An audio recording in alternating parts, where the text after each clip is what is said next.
Welcome to this episode of my podcast.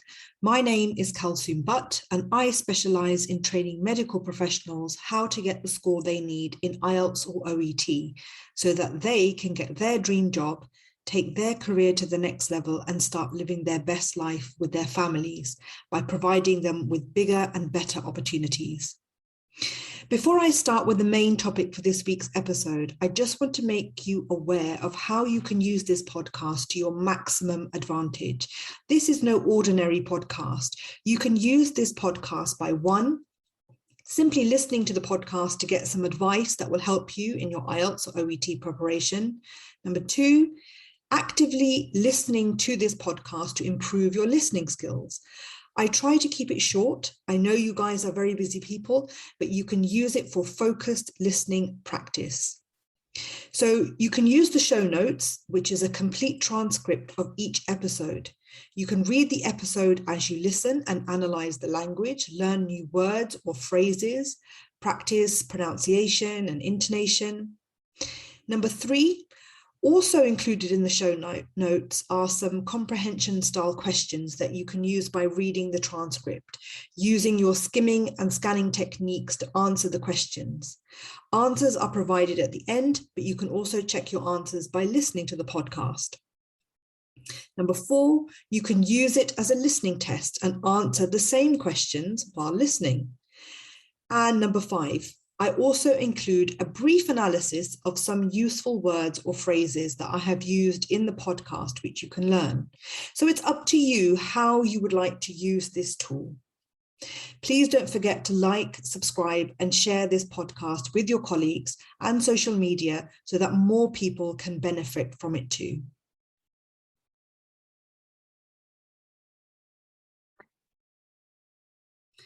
So let's talk about nerves, confidence, and mindset. I know you're probably thinking, what's this got to do with getting the score that I need? And this isn't on the marking criteria. Just tell me some strategies. And you're right, it's not in the marking criteria. And you know how much I love to talk about the marking criteria. But that doesn't mean it's not important, and it doesn't mean that it doesn't affect your scores. It most definitely does. I have talked about this briefly in an earlier podcast, and I wanted to talk to you about it in a lot more detail because it's such an important topic and issue for students. Nerves, lack of confidence, lack of self-belief, and the wrong mindset can affect everything. It can have a huge impact on your preparation, your attitude, the way you feel, your performance, and even the score you get. All without you even noticing it. It can silently sabotage all your efforts. Now, as medical professionals, you might also be thinking that, no, that's not me.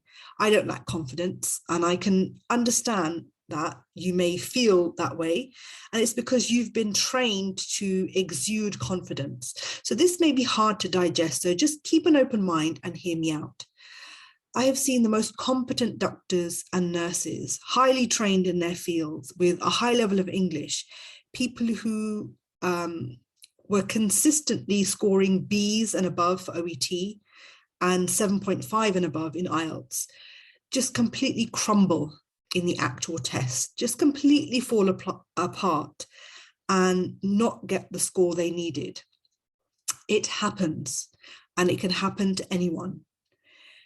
Recently, a student of mine who is a doctor was really struggling with a lot of personal family issues, along with getting very, very sick with coronavirus. He had a number of failed attempts at the test. Now, this doctor has a really good level of English and is already in the UK and working. So he already knows how to communicate at a very high level already. So his English wasn't the issue. Recently, he decided, without telling me, to take the test just as a practice, like a mock test. He had been very ill with COVID, and his preparation had been at a complete standstill. So he thought, let me just see where my level is before beginning my preparation again. So he took the test with this frame of mind. It's just a mock test. It's not the real thing. He missed his score by just 1 mark. He has obviously sent it for remarking, and we're still waiting to hear back from OET. But he and I discussed the fact that because he treated the test as a practice run, he took all the pressure off himself. There were no nerves, there was no pressure, there was no overwhelm or any negative thoughts. And although he didn't get the score, it was the closest he came. It just goes to show what an impact it can make on us. The important thing is to know why it's happening and then knowing what to do about it so that it doesn't happen to you. So let's take a look at why this happened. So there are a number of reasons. The main reason I would say is the sheer pressure of passing and what it will allow you to do, the doors it will open for not just you and your career, but also for your family and their future.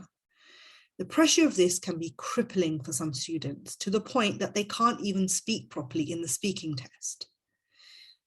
Another reason is peer pressure. Pressure from your colleagues, maybe not directly, but perhaps they have passed their IELTS or OET and are moving or have already moved to an English-speaking country and are living the life you are dreaming of. And maybe you have a case of comparatonitis where you compare your life with theirs.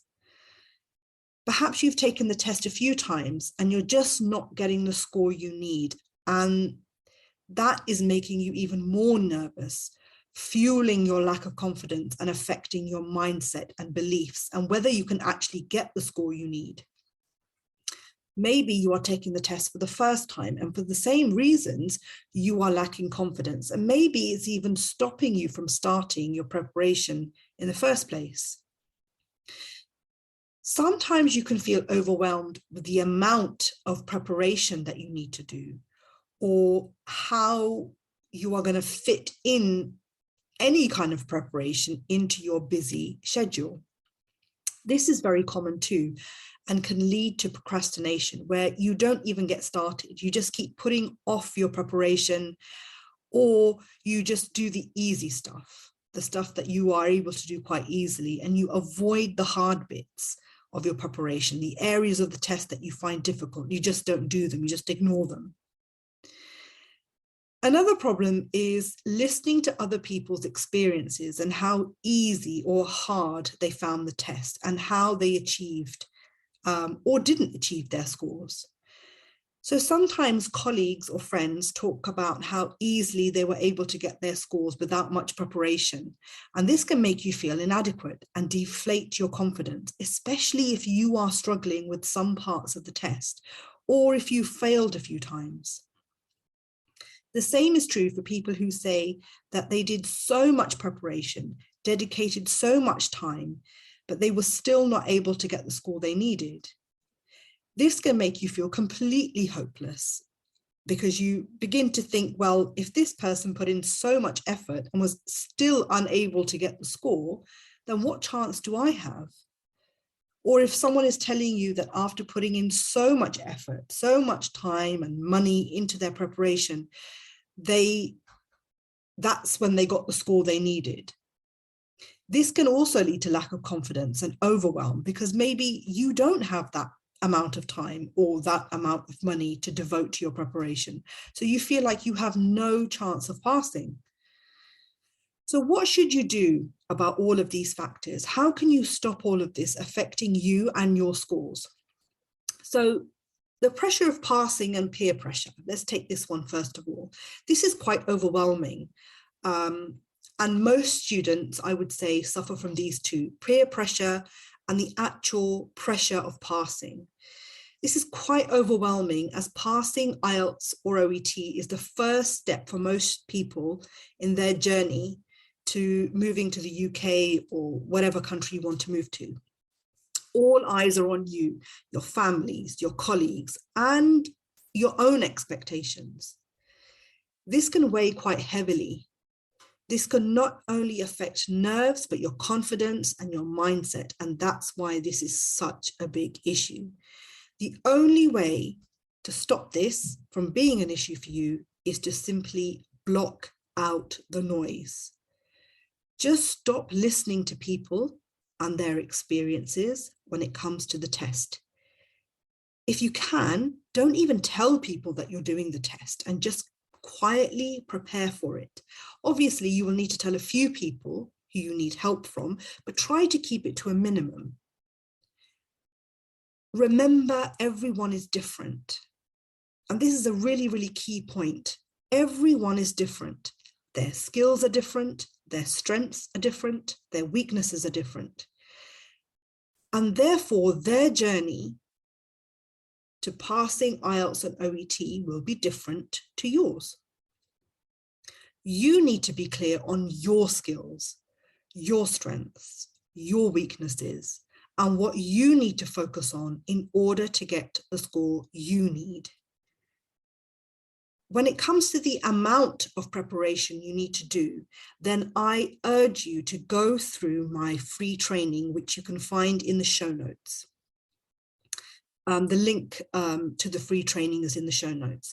This training is divided into 5 modules, and the first module goes through it goes into these issues in a lot more depth. And I actually share my method of how you should organize and manage your time and how to prepare for all aspects of the test every single day until your test day. This training is so important. Not only does it eliminate the overwhelm and stress, but also ensures that you are doing meaningful preparation and moving forward every single day. It takes you through a process whereby you are identifying your weaknesses and helps you to focus on those weaknesses.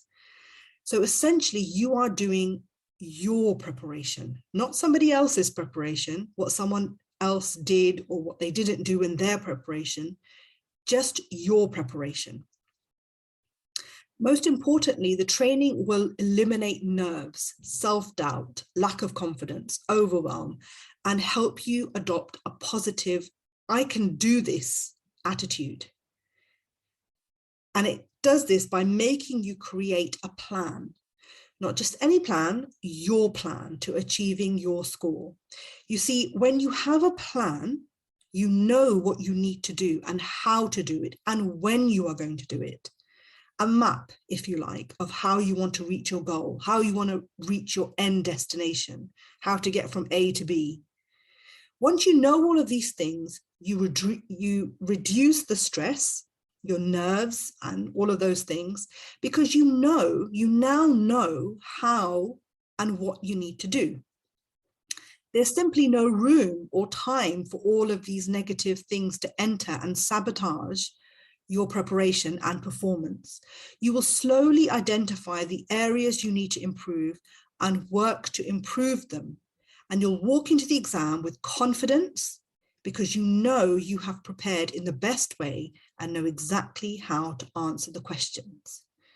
Now, I'm not saying that you won't feel any nerves at all walking into the test. Of course you will, but the nerves will be under control and not overtake your performance because you will be in a much stronger, more confident, more positive state of mind. So if you haven't accessed my free training yet, why not? It's free. You can find the link in the show notes.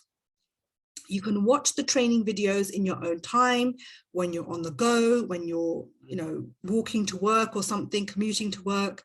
You can just listen to it anytime. But make sure you actually implement what I say. Just a quick note to IELTS students listening to this. Although the training is related to OET, there is a lot you can benefit from in the training. So please take a look, and I will be doing something similar for you guys too very soon. Also, my group OET training program is opening up very soon. So if you would like to know more about that or how you can work with me one-to-one, then you can book a free 15-minute call with me and we can talk through the options and the best way I can help you get the score you need. The link to book the call is in the show notes. I really hope you have found this episode useful. Please let me know if you have. I would love to get your feedback, and if there is something you would like me to do an episode on, for IELTS or for OET, please just let me know. The details on how you can contact me are in the show notes of this episode. And remember, nothing changes if nothing changes. If you are not willing to change or implement advice and you keep doing the same thing, you will keep getting the same results again and again. Real progress, real improvement comes when you push yourself outside of your comfort zone. Please don't forget to like, subscribe, and share this podcast with your colleagues and on your social media so that more people can benefit too. Take care and keep working hard.